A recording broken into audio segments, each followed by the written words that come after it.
বড়লোক আরও বড়লোক হবে, গরিব আরও গরিব হবে, এটাই চায় ফেডারেশন, ইম্পা ইত্যাদি ইত্যাদি এই সমস্ত সব বড় নামি জায়গাগুলো। আচ্ছা বলো তো, এরা কে, এরা কারা, এরা কে কন্ট্রোল করার ফিল্ম ইন্ডাস্ট্রিকে? এই কয়েকদিন আগে একজন ইয়ের ক্ষেত্রে শোনা গেল, একজন মেকআপ আর্টিস্টের ক্ষেত্রে শোনা গেল তিনি সুইসাইড করতে গেলেন এদের চাপে। তাহলে কারোর পেটে লাথি মেরে এরা কী লেভেলের, মানে এদের থ্রেট কালচারটা কী লেভেলে তৈরি হয়েছে দেখো। বাংলা ইন্ডাস্ট্রি কি পুরোপুরি তালা পড়ে যাবে? বাংলা ইন্ডাস্ট্রি কি পুরোপুরি বন্ধ হয়ে যাবে? উত্তর হচ্ছে একেবারেই না। আসলে কী হবে, ওই যে বললাম মার্সিডিজ আর ট্রাক্টরের একটা কথা বলেছিল না জওয়ানে, যে মার্সিডিজের 8% ইন্টারেস্ট রেট আর ট্রাক্টরের হচ্ছে 13%। তো ব্যাপারটা সেটাই হতে চলেছে ইন ফিউচার। ইয়েস, তোমরা ঠিকই শুনছো। মার্সিডিজের কিন্তু যারা মার্সিডিজের চড়েন আর কি, যে সমস্ত প্রডিউসার্সরা বা যে সমস্ত তাদের কাছে 5 লাখ টাকা জমা রাখাটা কিন্তু কোনো বড় ব্যাপার না। তো এই ইম্পা এবং ফেডারেশন এরা কী বলেছে, এরা বলেছে যে 5 লাখ টাকা জমা রাখতে হবে, তবেই তারা শ্যুট করতে পারবে। এবং 30 লাখ টাকা যদি হয় তাহলে কিন্তু 30 লাখ টাকা যদি কোনো ছবির বাজেট হয় তাহলে তাদেরকে কনসিডার করা হবে। এছাড়া ছোটো যাদের বাজেট হবে তাদেরকে জাস্ট পাত্তা দেওয়া হবে না। এটাই হচ্ছে মোদ্দা বাংলা কথা। এবং এর সঙ্গে সঙ্গেই 5 লাখ টাকা জমা রাখলে কী হবে, যারা ইন্ডিপেন্ডেন্টলি কাজ করতে চান তাদের পেটে লাথি পড়বে। তো তাদের কিন্তু বাদ দিয়ে দেওয়া হলো, পুরোপুরি ইন্ডাস্ট্রি থেকে ছেঁটে ফেলা হলো। মানে বাংলা সিনেমা তারা বানাতে পারবে না। তুমি যদি গরিব হও তাহলে তুমি বাংলা ইন্ডাস্ট্রিতে কাজ করতে পারবে না। এটাই হচ্ছে মধ্যপ্রদেশ বা বিভিন্ন জায়গার দেখো আমরা বিভিন্ন বিদেশে শ্যুট করতে যাই যখন, তারা সাবসিডি দেয়, বিদেশে বলো বা আমাদের দেশেও বিভিন্ন জায়গায় রয়েছে। আর আমাদের এখানে টাকা চাওয়া হচ্ছে, টাকা নিয়ে রাখা হচ্ছে। এবার এই ছোটো ছোটো টেকনিশিয়ানসরা যদি 5টা কাজ করতো ছোটো ছোটো করে, 25 টাকা করেও যদি পেতো, তাহলে কিন্তু সে অনেক বেশি টাকা কামাতে পারতো রাদার একটা 100 টাকার কাজ করার থেকে। এটা অরিত্রদা খুব ভালো এক্সাম্পল দিয়েছে, খুব সুন্দরভাবে বলেছে। এখানে কিন্তু বাংলা ইন্ডাস্ট্রি বন্ধ হয়ে যাওয়ার কোনো প্রশ্নই আসছে না, কারণ বাংলা ইন্ডাস্ট্রির অবস্থাটা খারাপের দিকে যাচ্ছে, কারণ ছোট ছবিগুলো হওয়া বন্ধ হয়ে যাবে। মানে যে বাজেট, মানে যারা নতুন প্রডিউসার্সরা আসছে তারা আর আসবে না, নতুন কোনো বড় প্রডিউসার তৈরি হবে না, যারা আছে তারাই থাকবে। রেদার ধরো দেবদা, ধরো জিদ্দা, ধরো SVF, ধরো SK মুভিজ, ধরো সুরিন্দা ফিল্মস, এরা সব রিনোন প্রডিউসার্স। তো এরা কিন্তু থাকবে ইন্ডাস্ট্রিতে, বহাল তবিয়াতে থাকবে, এদের কিচ্ছু হবে না। কিন্তু প্রবলেম হচ্ছে ধরো 5 লাখ টাকায় কেউ একটা ছবিই বানাতে চায়, সে 5 লাখ টাকা ডিপোজিট দিয়ে কী করবে, সম্ভব না তার পক্ষে। তাহলে তুমি সিনেমা ইন্ডাস্ট্রিতে এসোই না। মানে ধরো ইয়াং যা ছেলেপুলে আছে যারা ইন্ডিপেন্ডেন্টলি সিনেমা বানাতে চায়, করতে চায়, তাদের স্বপ্নের পুরো একদম গোষ্ঠীর পিণ্ডি শেষ। এইটাই হচ্ছে আসল সত্যি কথা। কারণ এটার দিকেই তো এগোচ্ছে, এটা কি হচ্ছে, আমরা কোন দিকে এগোচ্ছি। আর এই ফেডারেশন, এই ইম্পা, এদেরকে আমি চরমতম সমালোচনা করি। এরা একটা জঘন্য একটা জিনিস। এরা কদিন আগে নাটক শুরু করেছিল, বাংলা সিনেমা শ্যুট করতে দেবো না ইত্যাদি ইত্যাদি, এই ওই সেই হ্যানা ত্যানা এইসব করেছিল। এবং ওরা আবার বলছে যে 14 ঘন্টার যে স্কেডিউল ছিল সিরিয়াল এবং ইয়ের ক্ষেত্রে, তোমার ওয়েব সিরিজের ক্ষেত্রে, এখন সেটা নাকি সিনেমার ক্ষেত্রেও বজায় থাকবে। তো এবার সিনেমার ক্ষেত্রে যদি এটা হয় তাহলে কিন্তু আরও ক্ষতিগ্রস্ত হবে বাংলা ইন্ডাস্ট্রি। কেন? কারণ সিনেমা হয় মাল্টিপল লোকেশনে শ্যুট করা, সিনেমা কিন্তু একটা সেটের ভিতরে, সিরিয়াল চিরকালে একটা সেটের ভিতরে শ্যুট হয়, আর সিনেমা কিন্তু মাল্টিপল লোকেশনে শ্যুট হয়। তো সিরিয়াল যখনই সিরিয়াল হচ্ছে তখন ওই একই সেট তুমি 1 মাসের জন্য টোটাল তুমি বুক করে রেখেছো ধরো, তাহলে তো তোমার কোনো এক্সট্রা বার্ডেন হচ্ছে না, 14 ঘন্টা হোক আর যতই হোক। কিন্তু সিনেমার ক্ষেত্রে ধরো একটা লোকেশন, ধরো তুমি প্রিন্সেপ ঘাটে শ্যুট করছো, প্রিন্সেপ ঘাটে তোমার 1 দিনের পারমিশন নেওয়া আছে, কিন্তু 14 ঘন্টার জায়গায় 16 ঘন্টা হলে তুমি সেটাকে ম্যানেজ করে নিতে পারবে। কিন্তু তোমাকে আবার আরেকদিন পারমিশন নিতে হবে, আবার টাকা খরচা করতে হবে, আবার করতে হবে, আবার পারমিশন আনতে হবে। তো এটা কিন্তু মানে ঠিকঠাক সলিউশন হচ্ছে না, ঠিক আছে।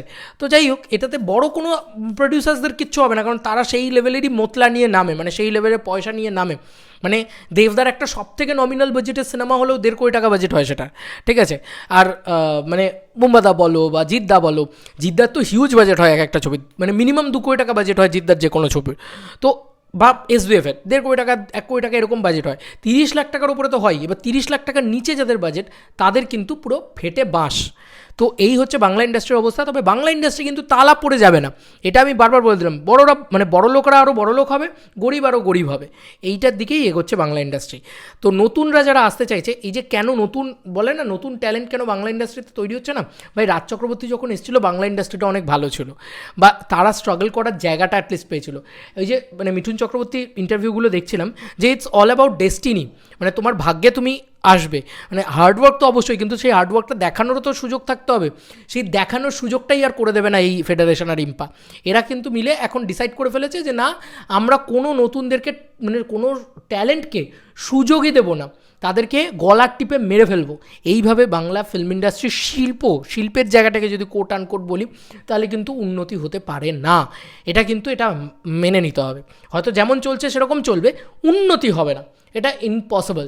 উন্নতি হতে গেলে নতুনদের আসতে হবে, তাদেরকে স্পেস দিতে হবে, ইন্ডিপেন্ডেন্টদেরকে কাজ করতে দিতে হবে, তবে গিয়ে একটা নতুন কিছু ভয়েস উঠে আসবে, নতুন কিছু বক্তব্য উঠে আসবে এবং নতুন ভাষা উঠে আসবে বাংলা সিনেমার। কারণ দেখো না, আমরা যখন মানে বুম্বাদার আমলের ছবি দেখছি, সেই আমলের ছবিকে আজও আমাদের জেনারেশন দেখছে না তো। তা আমাদের জেনারেশন কার ছবি দেখবে? আমাদের জেনারেশন দেখবে আমাদের জেনারেশনের মতন একটা ডিরেক্টরের ছবি। মানে আমার বয়স আজকে 21 বছর, আজকে আরেকটা মানে এটা তো মানতে হবে যে আরেকটা 21-22 বছরের ছেলের ছবি আমি দেখতে চাইবো, বা 25 বছরের ছেলের ছবি আমি দেখতে চাইবো, কারণ সে আমার জেনারেশনকে প্রপারলি ক্যাচ করতে পারবে।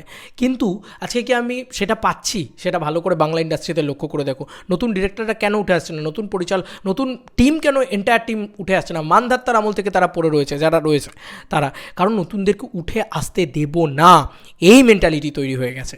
তো এটাকে মানে একদম চরমতরম ধিক্কার জানাচ্ছি। জানি না এই ইন্ডাস্ট্রি কী হবে ইন ফিউচার, তবে বাংলা ইন্ডাস্ট্রি বন্ধ হয়ে যাবে, তালা পড়ে যাবে, এইসব না। ওই যে বললাম, বড় লোক আরও বড় লোক হবে, বড় প্রডিউসার্সরা আরও বড় হবে, কিন্তু গরিব যারা ছিল তারা শেষ হয়ে যাবে, একেবারে মাটিতে মিশে যাবে। এইভাবে কোনো দিন ইভলিউশন আসতে পারে না, এইভাবে কোনো দিন ইন্ডাস্ট্রি চলতে পারে না। আর যাই হোক, ভালোর দিকে কিছু এগোচ্ছে না। ব্যাপারটা কী হচ্ছে বলো তো? ব্যাপারটা বাণিজ্যিক হয়ে গেছে। এবার বাণিজ্যিক হতে হতে না একটা দিন এই বাণিজ্যটাও বন্ধ হয়ে যাবে, কারণ অলরেডি আমরা খুব খারাপ পজিশান দিয়ে যাচ্ছি। একসময় আমাদের বাংলা ছবির বাজেট 20 কোটি টাকা হতো, আজকে আমাদের বাংলা ছবির বাজেট 2 কোটি টাকা হয়। আজকে আমাদের বাংলা ছবির বাজেট লোকে মানে বাকি সমস্ত ইন্ডাস্ট্রি বাজেট বাড়িয়েছে, আমাদের ইন্ডাস্ট্রি বাজেট কমিয়েছে। 2 কোটি টাকাও হয় না, 1.5 কোটি টাকা, 1 কোটি টাকা, 80 লাখ টাকা, 70 লাখ টাকা এরকম বাজেটে ছবি তৈরি হয়। তো এইটা অবস্থায় এসে দাঁড়িয়েছে। এরপরে আরও কমবে, তারপরে এই জায়গাটা থাকবে তো, বড় বড় প্রডিউসার্সরাও যখন লস করতে থাকবে, তারাও আর এই জায়গাটা দিতে পারবে তো? যদি না দিতে পারে তাহলে বেরিয়ে যাও এই ট্র্যাক থেকে, কারণ ইম্পা বলে দিয়েছে, ফেডারেশন বলে দিয়েছে, কারণ বড় লোকেদের জায়গায় একমাত্র তাদের কাছে। তারা কোনো গরিব বা নতুন কাউকে অ্যাকসেপ্ট করতে দেখতেই চায় না। তারা এতটাই নোংরা, তারা এতটাই ধিক্কারজনক একটা কাজকর্ম করছে। ভাই, কাজ হলে সবাই কাজ পাবে, তাতে যদি 25 টাকা করেও হয় তাহলেও কিন্তু তারা কাজ পাবে। 100 টাকার কাজ কিন্তু তারা চিরকাল করতে পারবে না, এটা মানতে হবে। 100 টাকার কাজ কিন্তু একটাই আসবে হয়তো।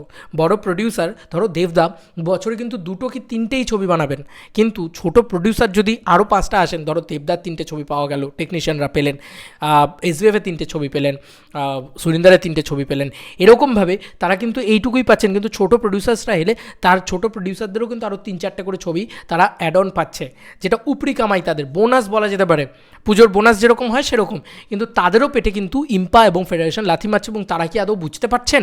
আমার এটা সবথেকে বড় প্রশ্ন, যে আদৌ কি টেকনিশিয়ানসরা বুঝতে পারছেন? যদি বুঝতে পারেন তাহলে এক্ষুনি এই ইম্পার এগেনস্টে, এই ফেডারেশনের এগেনস্টে স্ট্রাইকে চলে যান। এই রকম নোংরা আইন তৈরি করা উচিত নয়। কোনো আইন কারোর পেটে লাথি মারলে সেই আইন কখনো ভালো আইন হতে পারে না। এবং আমি এটা সবসময় মনে করে থাকি যে একটা মানুষ মানে একটা প্রডিউসার্স, মানে নতুন প্রডিউসার্স যারা 5 লাখ টাকা, 10 লাখ টাকা, 15 লাখ টাকায় ছবি তৈরি করতে চাইছে, তারা আর কোনো জায়গা পাবে না টলিউডে। এটার থেকে বড় ধিক্কারজনক কিছু আর হতে পারে না। সরি ফর দ্যাট, এই ফ্লিকারিংটা হলো বলে ক্ষমা করো। চলো বন্ধুরা, নতুন কোনো ভিডিওতে দেখা হবে, বাই।